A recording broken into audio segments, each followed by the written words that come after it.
যে খবরের দিকে এই মুহূর্তে নজর রাখতে হচ্ছে, দুটি বাসের মধ্যে রেষারেষির জের বড় সড় দুর্ঘটনা থেকে রক্ষা। সল্টলেক সেক্টর 5-এ দুটি বাসের মধ্যে রেষারেষি। ওয়েবেল মোড়ে আসতেই রেষারেষি চরমে উঠে যায়। ব্যস্ত সন্ধ্যায় সেক্টর 5-এ যানজটের সৃষ্টি হয়। দুটি বাসকেই আপাতত সরিয়ে পরিস্থিতি নিয়ন্ত্রণে আনা সম্ভব হয়েছে। দেখতে পাচ্ছেন সেই ছবি, যখন দুর্ঘটনার কবলে পড়ে এই দুটি বাস, রেষারেষি চলছিল। সেক্টর 5-এ দুটি বাসের মধ্যে রেষারেষি, ওয়েবেল মোড়ে আসতেই তা চরমে ওঠে। আমরা বিষয় নিয়ে আরো জানবো, কথা বলবো। নান্টু হাজরা এই মুহূর্তে আমাদের সঙ্গে রয়েছেন প্রতিনিধি টেলিফোন লাইনে। নান্টু, কি হয়েছিল?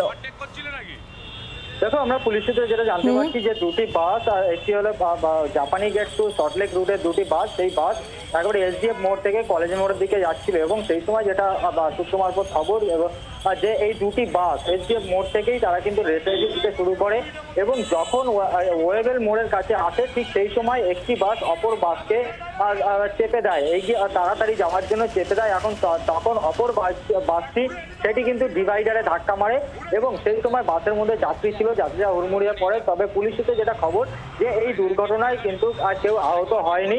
তবে পরবর্তীতে এই সেক্টর 5-এ একবার সন্ধ্যেবেলায় ব্যস্ততম একটা সময়, সেই সময় দীর্ঘ যানজটের তৈরি হয়। পরবর্তীতে সেক্টর 5-এর যে ট্রাফিক পুলিশ তারা ঘটনাস্থলে পৌঁছে বাস দুটোকে সরিয়ে পরিস্থিতি স্বাভাবিক করে। বাংলার আওয়াজ, বাঙালির আবেগ, জি 24 ঘন্টা।